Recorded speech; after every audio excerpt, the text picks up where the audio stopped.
Selamat datang di resensi buku. Kali ini kita akan membahas sebuah buku yang berjudul Brain Management for Self-Improvement, karya Taufik Pasya. Sesungguhnya Allah tidak akan mengubah keadaan suatu kaum sebelum mereka mengubah keadaan diri mereka sendiri.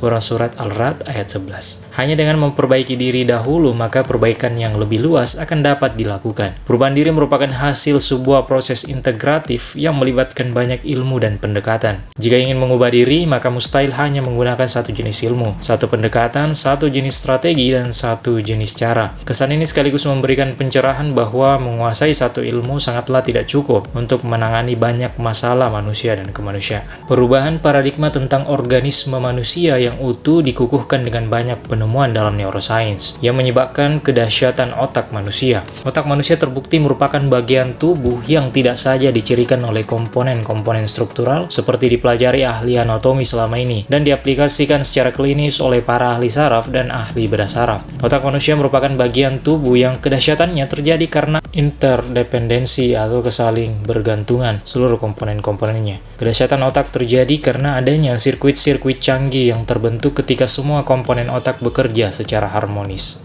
Otak adalah mesin canggih yang diciptakan untuk berubah. Di dalamnya berisi cetak biru atau blueprint kemanusiaan kita. Tidak usah heran jika sebagian besar sikap dan perilaku baik bukanlah sesuatu yang dipelajari, tetapi dibawa sejak lahir.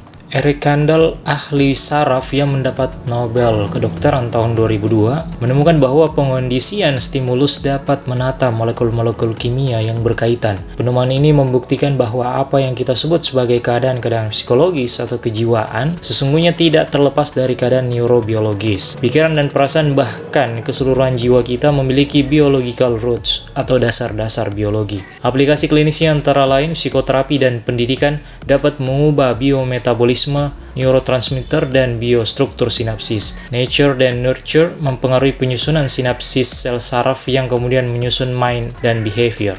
Intervensi pendidikan ternyata bisa mencapai hingga sintesis protein di tingkat gen. Para ahli yakin bahwa pendidikan dapat mengubah tidak saja perilaku orang, tetapi juga mengubah struktur sinapsis. Pendidikan karena itu dapat merupakan teknologi otak yang lebih soft untuk mengubah manusia. Pendidikan yang bertumpu pada penggalian keunggulan manusia daripada memasalahkan kelemahannya merupakan teknologi paling bagus untuk menciptakan manusia cerdas dan baik.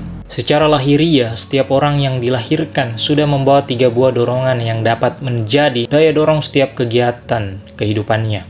Dorongan-dorongan itu yang terdiri dari 4 dorongan, yaitu belajar, bertahan, mendapatkan sesuatu, dan terikat dengan orang lain. Dorongan-dorongan ini tersimpan bagikan program komputer diinstal di dalam otak, terutama pada korteks prefrontalis dan sistem limbik.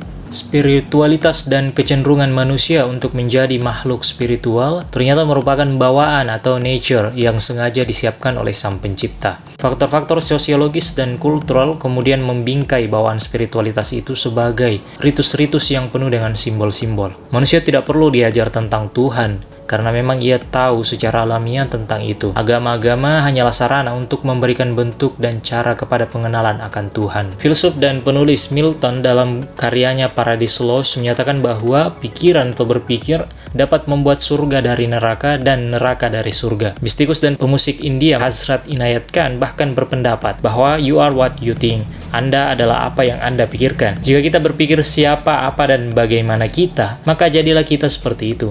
Ahli otak Marian Diamond lebih hebat lagi menyatakan bahwa pikiran atau otak dapat mengubah takdir.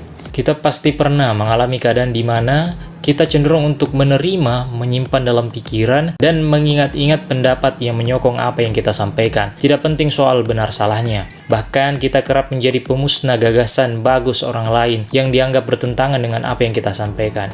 Inilah bentuk sempit berpikir. Otak manusia tidak seperti otak binatang. Disusun secara fungsional oleh 2 bagian. Bagian yang berurusan dengan kegiatan emosional dilakukan oleh sistem limbik, terutama amigdala. Dan yang berurusan dengan kegiatan rasional dilakukan oleh kulit otak. Kulit otak ini juga dimiliki oleh beberapa binatang, tetapi dengan kualitas yang kurang baik. Karena itu, tahap awal perubahan diri bukanlah pada pembangkitan sentimen emosional, tetapi pada pengenalan cara berpikir, cara kita mempersepsi persoalan. Penjelasan ilmiah soal penularan pikiran dan perasaan merupakan penemuan paling baru dan spektakuler di kalangan ilmuwan saraf atau neurosaintis. Apa yang Anda rasakan bisa menular ke saya karena adanya limbik lobe yang terbuka. Kondisi pikiran dan perasaan bisa mempengaruhi orang lain di sekitar Anda. Menurut Taufik Pasya, kalau ada yang bertanya seberapa nikmat seorang pencinta Tuhan atau mistikus berhubungan dengan Tuhannya, maka katakan saja, kenikmatannya melebihi kenikmatan ejakulasi atau orgasme ketika berhubungan seks dengan pasangan yang sah. Paling tidak ada 3 komponen penting yang menentukan berhasil tidaknya sebuah perkawinan. Pertama, motivasi untuk apa menikah,